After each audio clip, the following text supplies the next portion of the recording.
Alright guys, we got a beautiful 2020 Supra over here today, and we're doing a little bit of maintenance on this guy.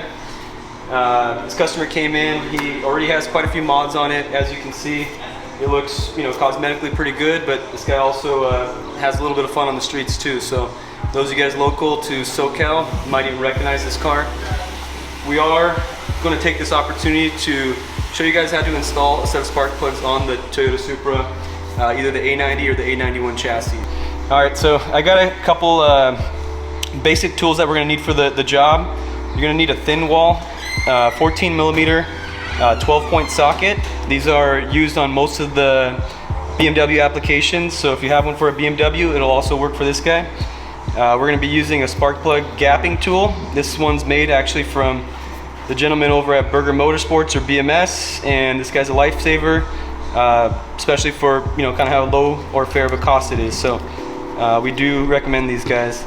Last thing that we do have is some feeler gauges. In this case, we are going to be gapping these plugs to around 0.22 inches, and so we'll use that specific feeler gauge to confirm that each of the plugs are actually equal and gap correctly.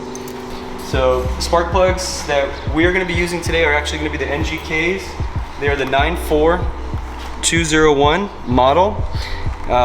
Like I mentioned earlier, we're actually going to be gapping these at 0.022 inches, which is kind of a standard gapping for a kind of a, if you will, a cookie cutter or basic setup. So most of the guys watching this video are going to be gapping at a very similar range.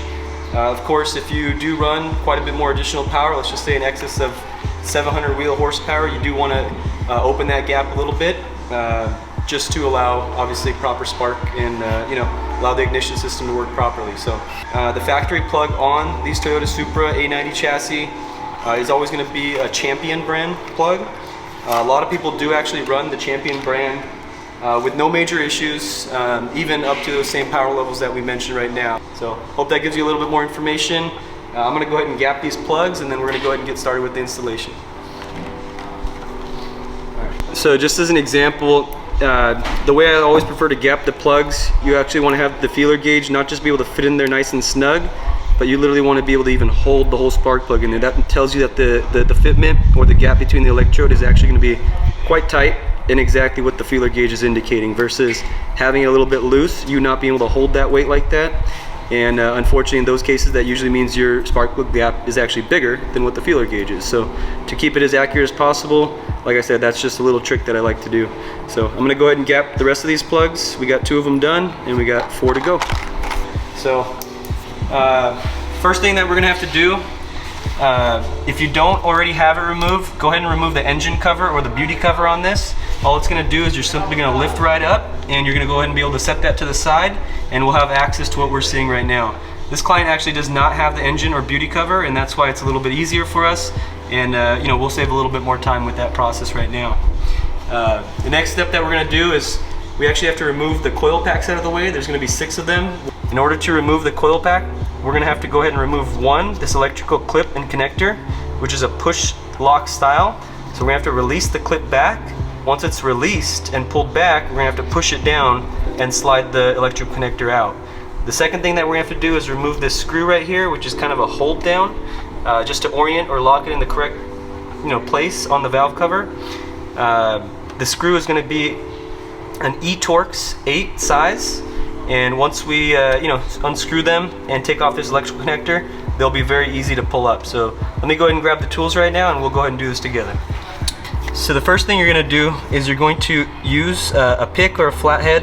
I'm using a pick in this example to slide back the push lock connector. Once you do that, you actually want to push down on the connector as you slide back. So we got that one off. We're going to go ahead and rinse and repeat that for the next 5 cylinders.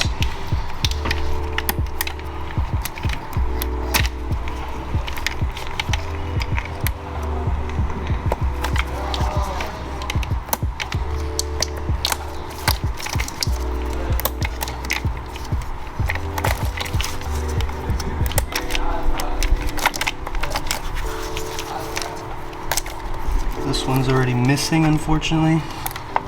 It should make our job a little easier. Or harder.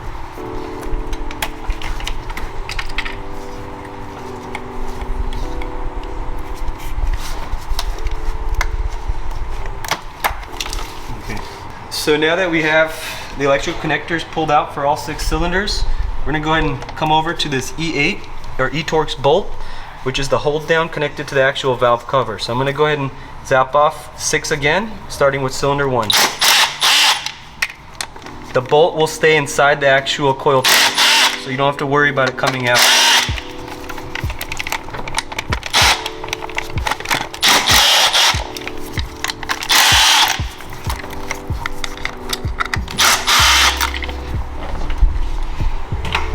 Now that we have the electric connector and the bolt or the hold down removed, we can actually pop the coil pack out. What I like to do is just get a few fingers around it equally and pop it straight towards you. You should hear a noise when it comes out. So if you guys heard that, that was the noise that you're looking for. I'm gonna go ahead and line them up in the same order that we pulled them out to make sure they go back in that exact same order. There's 2.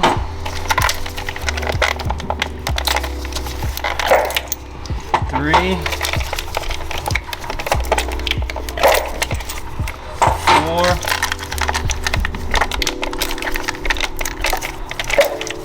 5, and the last one, which will be 6. After that, we'll actually have access to the spark plug dwell or the hole, and we're going to go ahead and take our 14-point thin wall socket. Make sure it's gripping on that socket and that spark plug correctly. I'm going to go ahead and crack it open by hand, and then I'll use the ratchet to pull them out.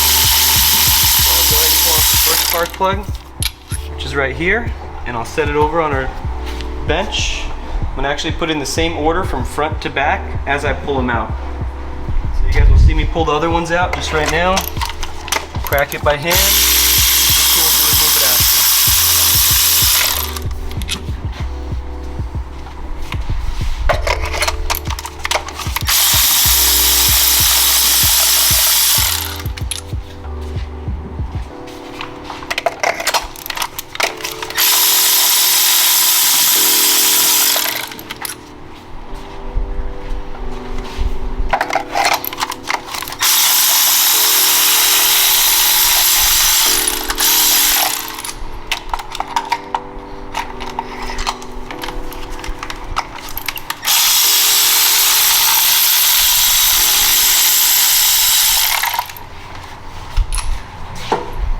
So let me go ahead and grab the plugs we're putting in now.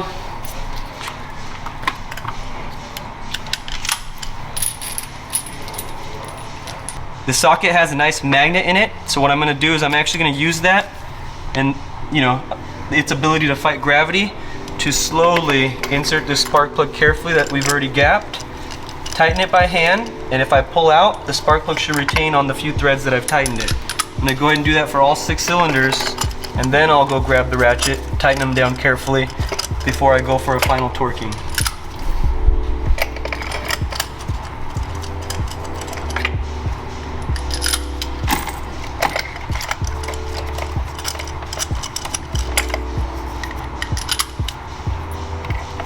Be careful not to get the electrodes damaged, dropped, or banged against anything after you've gapped them, because unfortunately it will affect the gap and you don't want to have to redo this twice or find out after you've reassembled the entire car. So we got all of them in. Let me go grab the ratchet.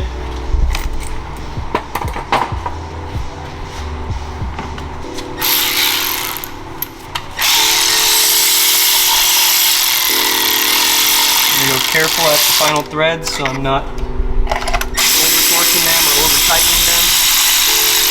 We're just trying to get them hand tightened, and we'll let the torque do its job after.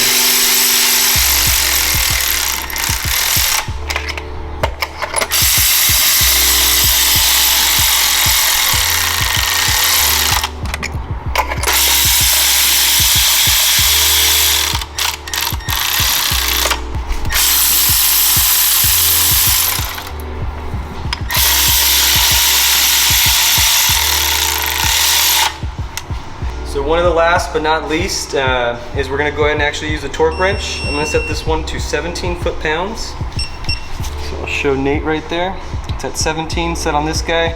Obviously this torque wrench is a little beat up, but we do happen to use it at the shop every day. So I'll go ahead and torque all 6 cylinders, starting with cylinder 1, and we'll work our way back.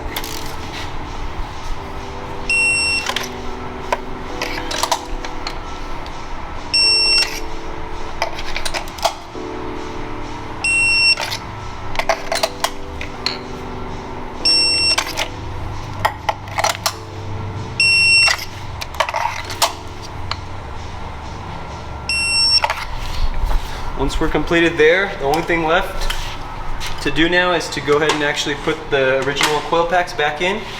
This customer is actually not swapping out the coil packs. We do recommend for most guys, maybe shooting for more power or doing heavier builds, do swap out the coil packs at the same time, unless your car is very low mileage. Sometimes you will get some good life out of those coil packs before you actually have to swap them. So I'm going to go ahead and place these guys carefully back in. I'll show you guys on the first one how exactly we kind of lightly try to pop it in. So we'll just guide it into the correct spot, and we want to kind of just push firmly once it won't move on its own after a certain point of resistance. So right here we've reached that point, and we're going to go ahead and kind of pop them back in. So I'll insert firmly. We're good on that one. Go ahead and put the electric connector, and then I'm also going to push that clip back in, which actually happened all in one shot. So you'll see it kind of happens in 2 steps, just the same way that we pulled it off.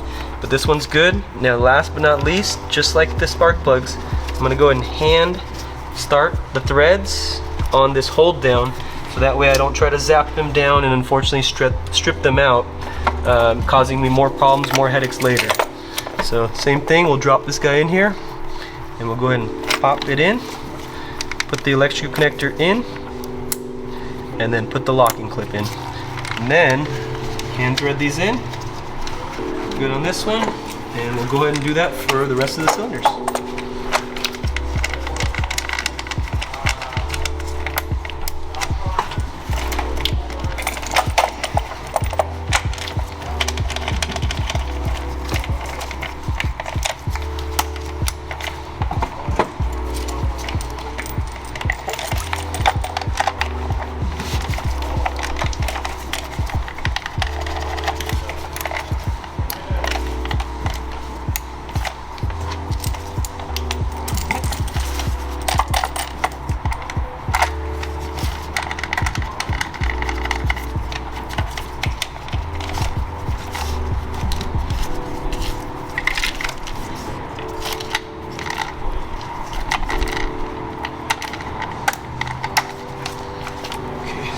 Go ahead and tighten these down.